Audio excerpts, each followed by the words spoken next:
Hey friends, thanks for clicking on this video, and as the title is letting everybody know, I'm doing a comparative test between Swiss 3F and my homemade black powder that I made with Mesquite as a single source charcoal.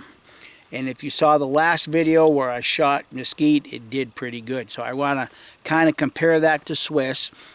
And the other thing that I want to do is I want to see if I can maybe resolve the issue with my second shot being so hard to load. I was thinking about this the other day, and the only thing that I've really done different over the course of time is that first shot going down a clean barrel.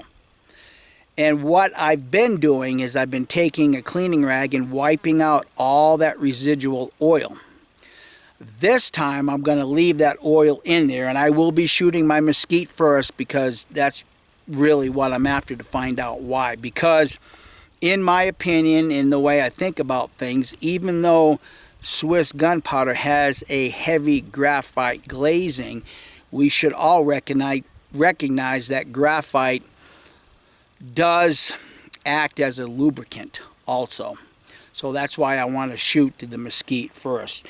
Now, so that we're all aware of what's taking place here, this will be the powder measure I'm using for the Swiss 3F. It's not settled, it's just a static charge.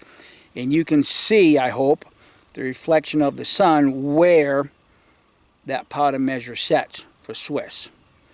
I took that charge and I weighed it in my balance scale, and it actually weighs 86 grains. So I weighed out 86 grains of my Mesquite, and that's what it looks like on this powder measure that I will be using. Now this is settled. This is not a static charge. This is settled. Okay, so I want to make sure that everybody understands what I'm doing in this comparative test. And I've mentioned this before on this channel, but just to be real quick, if you're going to be comparing your homemade black powder, say, to a factory gunpowder, you need to weigh what that charge is on the factory gunpowder, because you're not, well, like Swiss, using a heavy graphite glazing. And graphite in powder form does become an explosive. So that's why Swiss can claim we're faster than anybody else, but they're not letting everybody know that that's because of the graphite glazing. So I'm going to get set up here. It's about 10:15. It's 62 degrees already. Small slight breeze, but I'm not putting up a target because I'm only after the numbers of what these comparative this comparative shooting is, and to see if this second shot loads a little easier. So I'm going to get set up, and we'll get the camera turned around, and we'll just look at some of these results. So before I zoom in on the chronograph, I just want to let everybody know that what I'm shooting in my lock is a combination of all the little pieces of black powder that I've had left over that I didn't have enough to make a puck with. I have it in a jar similar to this, and I have about that much of it in it. But just so that you'll know, it's a combination of junipers, red cedar, Osage orange, some mesquite, some century plant, some mullein, some peanut shell. It's just a combination of everything that I've been testing over the course of time. So let's just see what this does in the log. And again, it's pretty much all of 4F. All right, I'll get the camera zoomed in on the chronograph, and we'll see what this first shot does.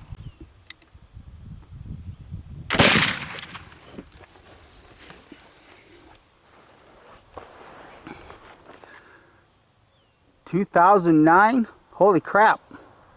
That's even more impressive. Well, I found that patch. It actually fell in front of the chronograph, and it shredded like most of my other first patches.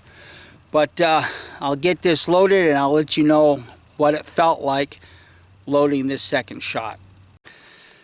Okay, I got it short started. I'll do this with my ramrod. Yeah, she's still a little difficult. Get past that point, yeah. So that obviously didn't answer that question about shot number 2. All right, we'll get this downrange, see what kind of numbers the second shot will produce.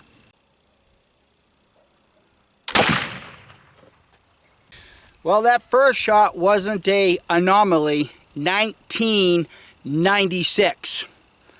I see the patch, but at this point I really don't care. I'm just after numbers and to compare this with Swiss. So this is just for me personally. There's the patch. It's not shredded, and it looks a lot cleaner than they did the other day. The temperature right now is 65 degrees and it's 10:30 in the morning, so I'm right within the frame of testing all my gunpowders when I normally test them. Another note just for me, shot number 3 loaded up real easy. 1966.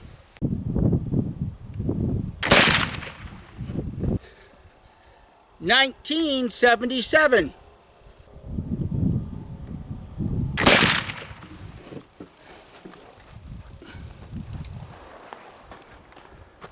Does that say 1972?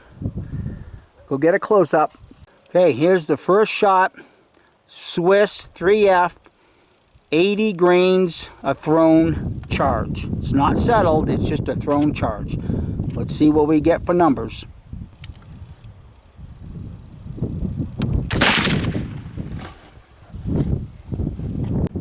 $18.77. FYI, I found that patch and it was shredded, and this was weird. The second shot was a little difficult to load. Interesting. 1903. Whoops, forgot to turn the camera on, but that one's 1900 even.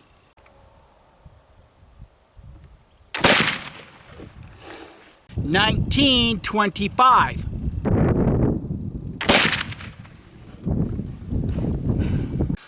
Well, before I present the numbers, there's that final patch with Swiss. It's pretty clean. I got to admit that. That's pretty clean. But what do the numbers tell us? And I think you guys have probably already did the math in your head and figured this out. Okay, once again, this is the reason why when I test my homemade gunpowder against any factory, okay, you need to, do your static weight of factory, and in this case, 80 grains of 3F Swiss at a static charge or a thrown charge at 80 grains by volume actually weighed 86 grains. I matched that weight with my homemade black powder. So what I was shooting with my homemade black powder was 86 grains by weight. For me, that's an even comparison because my gunpowder does not have a heavy graphite glazing. It does make a difference. Okay, the Mesquite 5-shot average, 1984 feet per second with a spread of 43. That's impressive. 5 shots with the Swiss, 1903 with a spread of 48. I think I just defeated Swiss. That's pretty impressive. I've got one more gunpowder I want to finish up. That's milling Mesquite with aspen. I want to see if I can, get a little bit better burn, maybe maintain the same burn and maybe clean the burn up a little bit. I don't know what's going to happen, but I was encouraged this time around is that I did not have to prick any of the charges, and that would include the Swiss charges. So that was encouraging there for me. But as far as that second shot, well, I guess it's back to the think tank again. So anyhow, I want to thank everybody for watching, and hope you give it a thumbs up and share it with your bestest of buds. Bye.